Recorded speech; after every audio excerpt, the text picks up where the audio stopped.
Sir हम क्या नसीहत करें लाडले को। जब हम नसीहत करने की कोशिश कर रहे थे तो उसका अंजाम आपने देखा।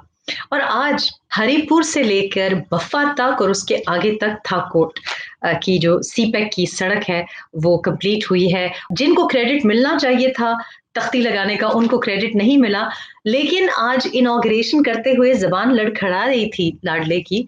और मैं क्या नसीहत करूं जी, आज उन्होंने बगैर किसी शर्म के, बगैर किसी हया के, बगैर शर्मिंदा हुए, शर्म तो मेरा ख्याल है साथ से छू के नहीं गुजरी, तो उन्होंने ऐसे इनॉग्रेशन की और जरा भी शर्मिंदा नहीं हुए कि आज तो शरीफों को ना रगड़े।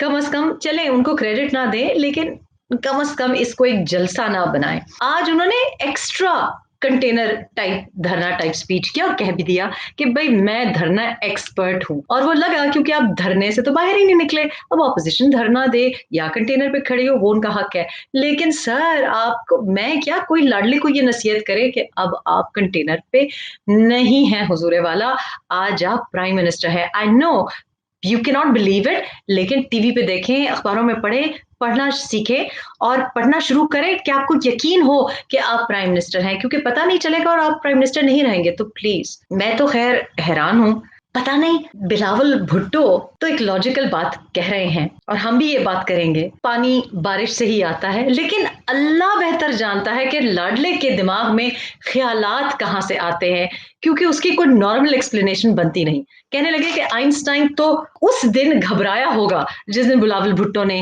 ये बात की होगी। तो मुझे ख्याल आया कि आइंस्टाइन तो उस दिन घबराया होगा जनाब जब आपने जापान को जर्मनी के बॉर्डर से मिलाया होगा। आइंस्टाइन तो उस दिन कब्र में तड़पा होगा जब आपने अफ्रीका को कंट्री कहा होगा। और आइंस्टाइन को तो छोड़े, सुकरात और बुकरात इस बात पे बौखलाए होंगे कि अंडा या मुर्गी और अब गाय, न्यूएस्ट ऑब्सेशन फ्रॉम अंडा टू मुर्गी, अब गाय is the newest obsession. And I can tell you inside info कि ये ऑब्सेशन घरेलू ऑब्सेशन है, यानी कि ये रोजमर्रा का, खुदा मुझे सर्टनली जन्नत में एक छोटी सी जगह जरूर मिलेगी। मेरे सब्र का जो इम्तिहान लिया गया है, मेरा वक्त जो बनी गाला में गुजरा।